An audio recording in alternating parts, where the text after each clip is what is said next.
Hello, I'm Candace Carlisle. And I'm Paul Murphy, and this is The Global Current. I'm Kumar Ahmed. And I am Laura Toledo, and we are your executive producers for the 2012 to 2013 season of The Global Current. Today and over the course of every Saturday for the next 2 semesters, our aim is to bring to you a 1/2 hour of original reporting, thoughtful analysis, and insightful commentary about the news that drives global events. Our staffers are the best that Seton Hall can offer, and they put their hard work and dedication into the show. Our coursework provides us with the skills necessary to give you in-depth analysis of world events that are shaping history as we speak. In addition, each week we will have an interview with an expert in the topic of the day. This show will bring together those who are shaping the news of the world with those who are about to enter it. Our goal is not to tell you the news, but to share it with you. And now to the news. Early this week, a UN-monitored election in Somalia saw the Somali parliament elect Hassan Sheikh Mohamud to be its new president. codayntan galabta meesha ka dhacday maqribkan meesha ka dhacday waxaa ku guuleystay mudane Hassan Sheikh Mohamud.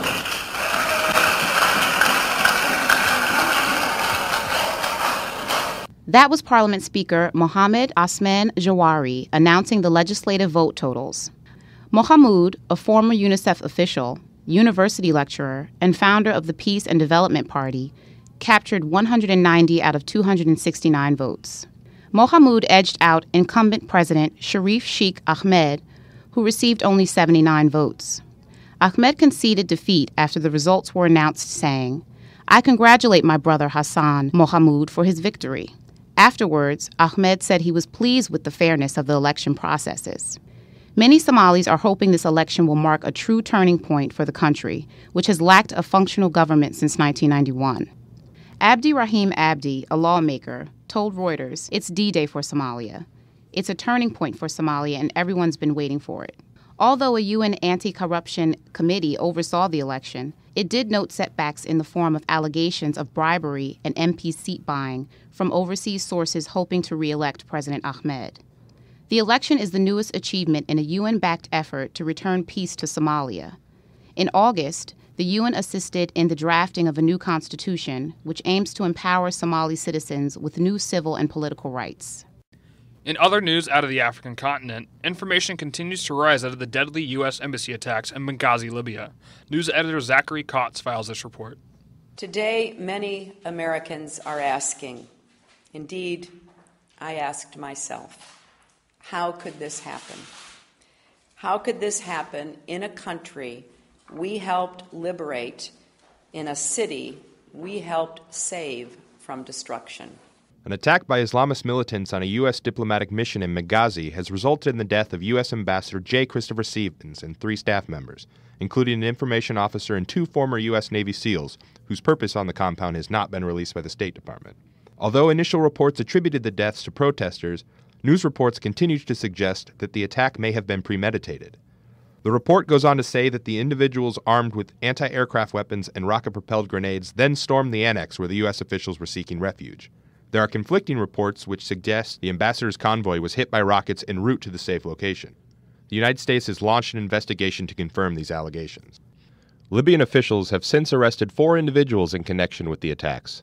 Monam El Yasser, chief aide to Prime Minister Mustafa Abu Shagart, told CNN those arrested were not directly tied to the attacks that resulted in the deaths of the U.S. ambassador and his staff. President Barack Obama has issued strong condemnations of the attacks. Today we mourn for more Americans who represent the very best of the United States of America. We will not waver in our commitment to see that justice is done for this terrible act, and make no mistake, justice will be done. President Obama ordered the dispatch of federal investigators and intelligence assets to Libya, as well as 2 naval destroyers and a group of Marines specializing in anti-terrorism. They are charged with protecting Americans, as well as to help identify those responsible for the attack. The attacks in Benghazi come on the heels of earlier protests in Cairo, where angry demonstrators breached the walls of the U.S. Embassy and tore down the American flag. A little-known film called Innocence of Muslims, which satirically depicts the life of the Muslim prophet Muhammad, is being identified as the cause of these protests. These protests in Benghazi were also attributed to anger over the film. Ambassador Stevens' death marks the 6th loss of an active serving U.S. chief of mission. The last death was U.S. envoy to Afghanistan Adolph Dubs, who was killed in a kidnapping attempt in 1979. This is Zach Kotz reporting for the Global Current. Venezuela informed the President of the Organization of American States on Monday that it is withdrawing from the Regional Human Rights Agreement.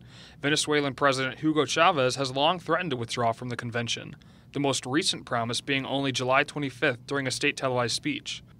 Article 78 of the American Convention on Human Rights allows state parties to renounce the document, the withdrawal taking full effect a year from the notification. In a press release on the organization's website, Secretary General Jose Miguel Insulza said he regretted the Venezuelan decision, stating that the convention is one of the pillars of the legal regulations that protects the defense of human rights in the hemisphere. Enrique Sanchez Falcon, a law professor at Central University of Venezuela, told the Associated Press the government's decision was a negative step, saying, "If Venezuela does withdraw from the rights bodies, it would constitute a violation of the country's own constitutions and would require some changes to some articles." Chavez has long been critical of the convention and its sub-organs, chiefly the Inter-American Commission on Human Rights and the Inter-American Court of Human Rights. In February 2010, Chavez lashed out at the commission after it issued a scathing 319-page report which criticized Venezuela. In a July 26 ruling, the Costa Rica-based court found that Venezuela had violated the rights of prisoner Raul Jose Diaz-Peña, incarcerating them in a, quote, inhumane, end quote, jail. Before the ruling was released, however, Chavez criticized the court for having, quote, trampled over Venezuela and trampled over international law, end quote.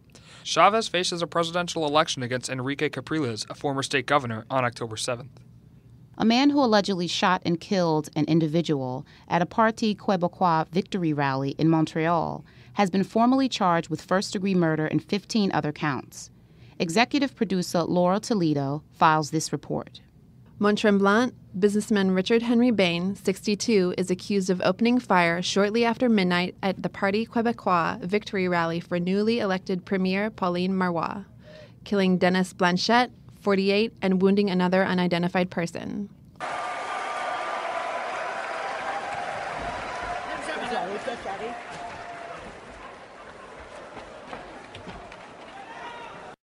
That was audio from the scene with Premier-elect Marois being rushed off stage.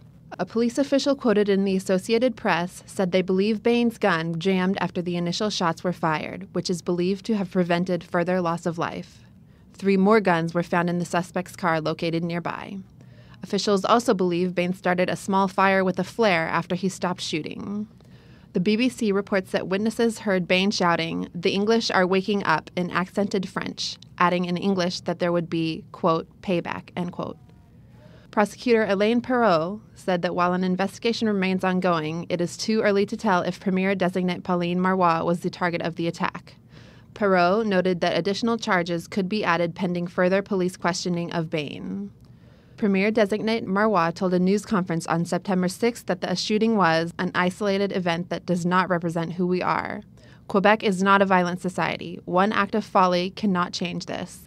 Bain, who did not enter a plea at his September 6th arraignment hearing, is set to appear in court on October 11th. Premier-designate Marois unseated established Liberal Party incumbent Jean Charest, becoming the province's first woman premier. Parti Québécois, the separatist party in Quebec, has vowed to push the Canadian Prime Minister Stephen Harper to strengthen laws that protect the province's French language and identity. Laura Toledo, The Global Current. The Cambodian government deported Godfred Svartholm Warg, co-founder of the Pirate Bay, on Monday. He was arrested at an apartment he rented in Phnom Penh earlier in September. Svartholm, who is wanted in his native Sweden on copyright infringement charges, was escorted to a Thai Airlines flight by Cambodian authorities, where he was met by 2 Swedish police officers. Because Sweden does not have an extradition treaty with Cambodia, the September 2nd arrest was processed as an immigration violation. According to Dagens Nyheter, a Swedish daily newspaper, the charges against Svartholm allege that he also took part in hacking into Logica, a company with connections to Sweden's tax office.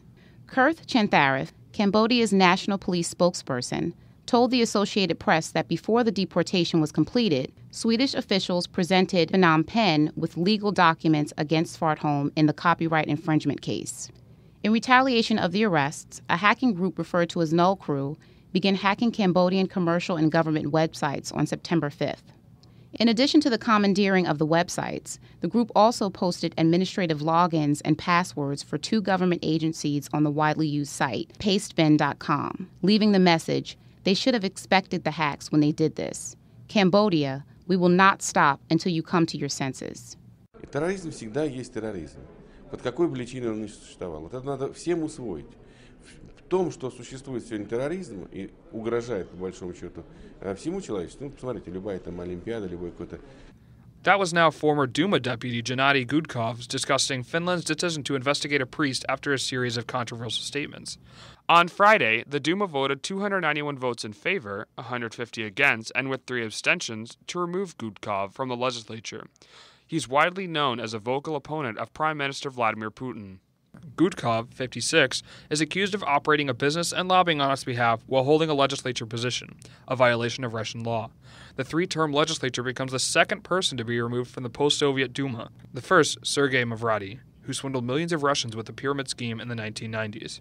The former KGB agent denies the charges, citing his recent involvement in Moscow opposition protests as motives for the investigation and its subsequent removal. The Wall Street Journal reports that Vladimir Vasilev, chairman of the special panel formed to investigate Gudkov, denied that the removal was politically motivated. Rather, Vasilev cites an effort to fight corruption and conflicts of interest within the chamber. Quote, "We have to start somewhere," end quote. Although his story has garnered international media attention, Gudkov says he's never believed it would halt proceedings in the case. Quote, "I didn't expect this kind of attention at all," he said, speaking with Mark Bennett of RIA Novosti.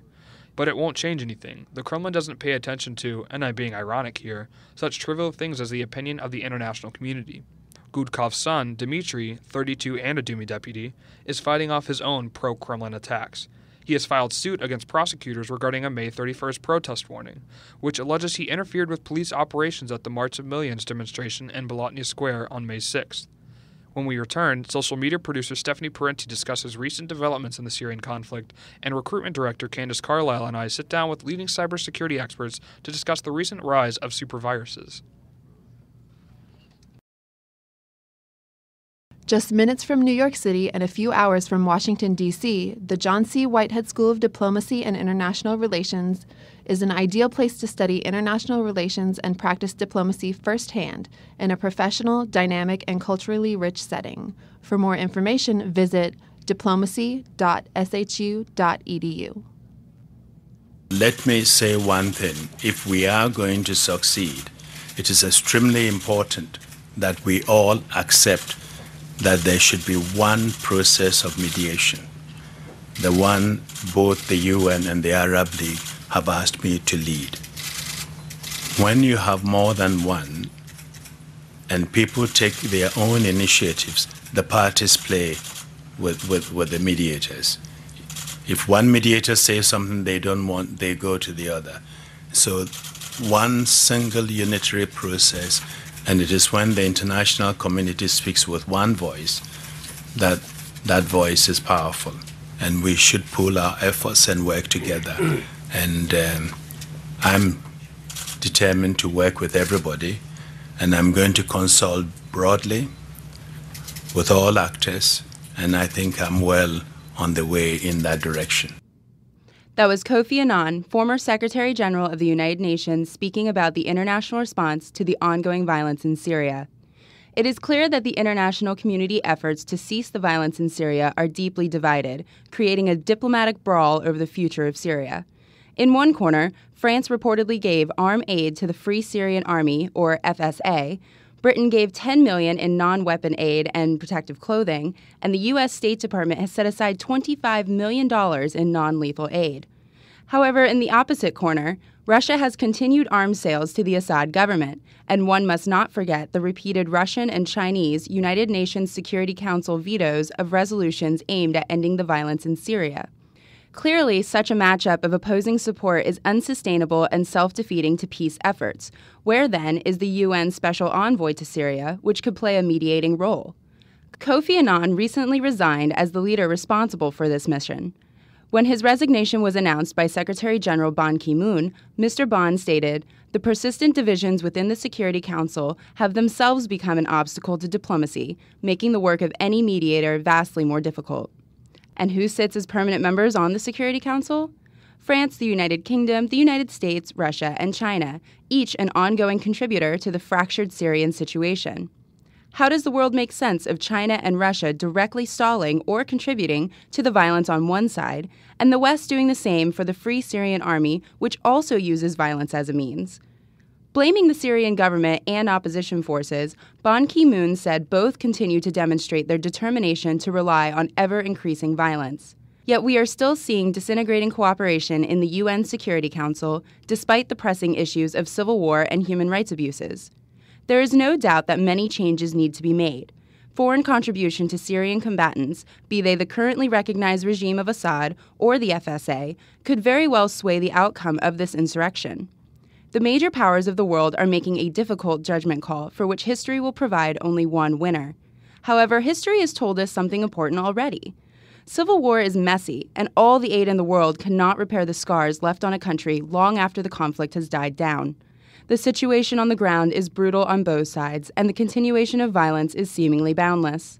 Most countries have closed their embassies, and more people flee or are evacuated each day. So the major powers have taken their corners, but to what end? The contributions from all of these countries could vastly benefit the situation if it were pooled into a collective unit. Does this sound familiar to an organization that is incredibly underfunded yet increasingly capable to take constructive action? As we have learned from recent wars, when individual nations get involved in conflicts like this too early, they become committed not only to the position of the incumbent or opposition, but to the restructuring of a society wrought with destruction and severe demographic issues. These countries undermine the efforts of the United Nations by playing this game. In addition, there is no guarantee that the state that each nation is spending so much on to prop up will not one day collapse again into disarray. Such a collapse is not assured, but it is a potential consequence of the game these nations are playing. Who will rebuild the society? Who will physically be picking up the pieces? If the last decade has shown the world anything about getting involved in violent civil wars, it is that these questions need to be answered before the sides are drawn. Without a unified response to the violence in Syria, the situation can only fracture further into chaos, damaging one thing over all else: future of the Syrian people. And now to the recent developments in cybersecurity. Candace Carlisle files this report on superviruses. Investment in cybersecurity is a growing issue that is slowly gaining international attention. Especially over the last several years, cyber attacks have been rapidly increasing in disarray and sophistication. Viruses have been developed with the ability to capture a computer's real-time visual activity, utilize the computer's microphone to record conversations, detect network activity, transfer computer files to another server, and track online banking transactions and swipe login information. It is unclear who is directly responsible for these viruses. The most recent are more complex and sophisticated than any others in the past. The attackers behind the Flame and Dogu, they're creating frameworks or platforms to create various malicious families based on that platform. So they're working on creating platform first, and then they're working on creating some specific implementations of malware on those platforms. That's why they're so complex. That was Vitaly Kamluk, chief malware expert on Kaspersky Laboratories' Global Research and Analysis team.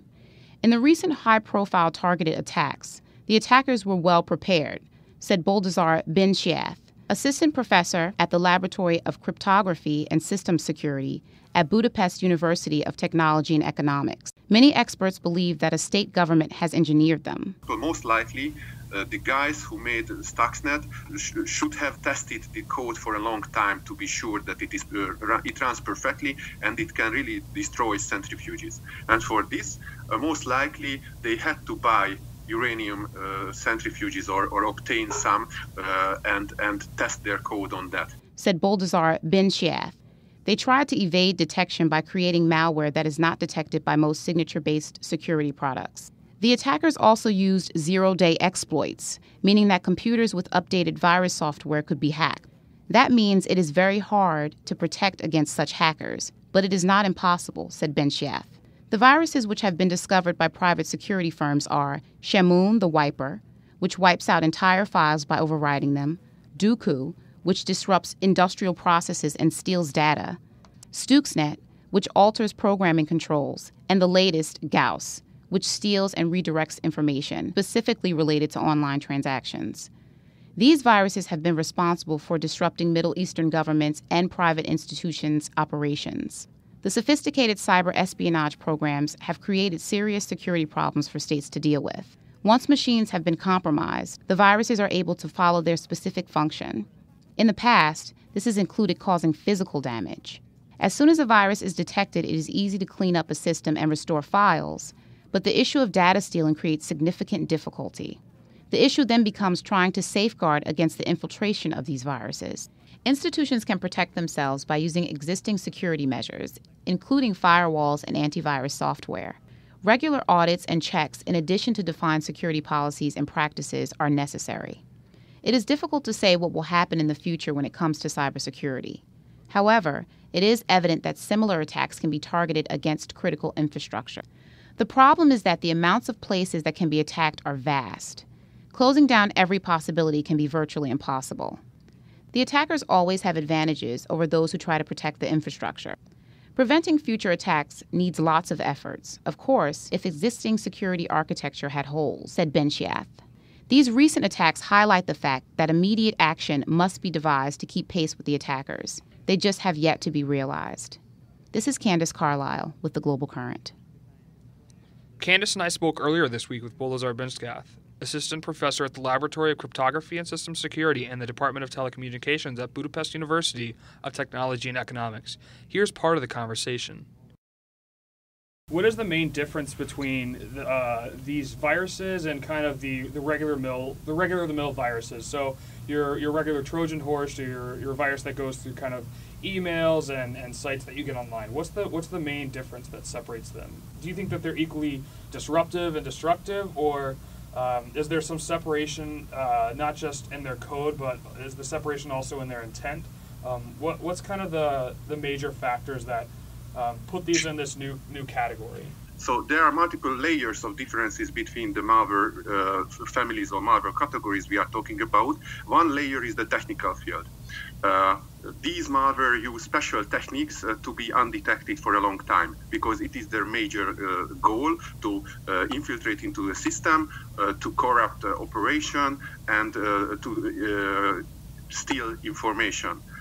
From this point of view, one difference is the Viper, the malware that distracts and removes files or makes physical destruction and so on, because at that step most likely you will be able to detect something, and you see that the computer crashes, and then an investigation will follow, and so it is evident that these kind of steps will be detected. On the technical level, all malware is just a piece of code. So basically, it's almost the same, but still differs a bit. And the difference is because of this different goal of the malware. If you make a malware, regular malware, and you try to infect millions of computers, then you make it in such a way that you maintain your network for a long time. You know that not just sooner or later, but within days, your operation will be detected by someone, and somebody will find out, the AV vendors will find out that there is a new botnet doing some nasty things like sending out spam or whatever. But your goal is to maintain the system, no matter that somebody already detected it. For this reason, for example, a regular botnet uses technique like peer-to-peer networking, because in the case of peer-to-peer networking, it is much harder to find out who is operating the stuff, or just to shut down the so-called command and control center, because there is no command and control server possibly in a peer-to-peer based botnet. In the other way, for Flame, Duku, and so on, they do not use this type of technique like peer-to-peer networking. They have regular command and control servers, because the goal is totally different. Baldi, initially it was believed that the Flame, Duku, and StuNet viruses were not connected. More recently, it has been shown that there is some connection between them. Can you explain what that connection is and why it was so difficult to determine that in the beginning? What makes decrypting these viruses so difficult? So decrypting these viruses is not so difficult in the general mean. It is very hard to find it. For example, for Duku, we think that it was used for more than 2 years before we detected it. So the trick is not what you do after you detect them, because they did not use special techniques to hide and to survive such an investigation. But nobody investigated those devices or computers because there was no suspicion that something strange is happening on them. This is one step. Then back to the major question, what is the relation between these malware? For Duku, when we found it, it was evident that it is so strikingly similar to Stuxnet that maybe the same group is behind that or somebody is trying to copycat the operation of Stuxnet. So the connection between Stuxnet and Duku was very evident. For Flame and Gauss, it is the same. So if you see the code of Flame or you see the structure of Gauss, they are very, very similar. Of course, there are major differences, but based on the wall, so it's like if you go into a kitchen, you always know that it is a kitchen. And if you look into Flame or Gauss, you see that it is made by the same people, although pieces are different a bit. The interesting question was, what is the relationship between Flame and Stuxnet? Because they are very, very similar at the code level. So it was really an interesting point when Kaspersky found that one part of Flame, but only a small portion of the code, is very similar to a version of a module that is found in the Stuxnet malware, but only in a specific version in the 2009 sample. And this gives the connection between the two malware families. But I really believe that the authors, the team that is behind, the programming team behind these malware, for Duku and Flame are different. So Duku and Stuxnet is one family, and Flame and Gauss is another one made by a different folks. And Baldi, we actually just interviewed with Kaspersky Labs. You actually named the Duku virus, right? Yes. What I read was that some of the files, they were titled DQ.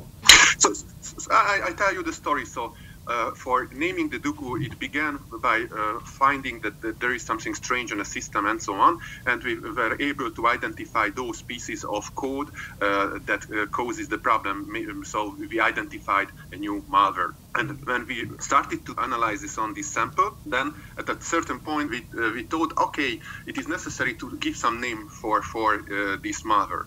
And actually, I just one time I just sit at the computer and I saw that, okay, here is this directory. It is DQ because I stored files beginning with DQ in them. These files are the log files of the keylogger. So basically, it contains keylog material and screenshots and so on. And they found that a name like Duku would be really interesting, and especially because in Star Wars there is also a character with Duku, but it is written in a different form, and it is short enough, and it is strange enough as well. So I also checked the internet if there were any other malware called Duku to be, of course, to see that it is unique and nobody will mistakenly think that this or that is the same. And there's been a lot of research by one of them, like Kaspersky Labs, but also the Crisis Lab, to reach out to kind of the larger cyber community and kind of crowdsource, disperse the information, and try and get as many people working on it and decrypting and kind of reverse engineering the viruses. What's the effect that it's had on the understanding and of the viruses that have been out there? And kind of what has it accomplished, the crowdsourcing? What has Crisis Labs gained from it? There are a lot of tiny parts in the stories of Duku, Stuxnet, Flame, and so on, both in the operation, both on the computers, attacks, so like forensics material, and also in the code. We have a lot of different pieces of code that nobody knows what is actually used, why is it in the program, and how to use that, and so on. Why it is so hard to figure it out? It is not hard to figure it out, but if you don't have the incentive to check that specific part of the code, then you take the more interesting questions. So it is just a matter of focus what you are thinking that is important in the malware. This full interview will be available online. For more information on the Global Current, please visit us at blogs.shu.edu/globalcurrent, where you will also find a list of our social media outlets. Thank you for joining us. We'll see you next week.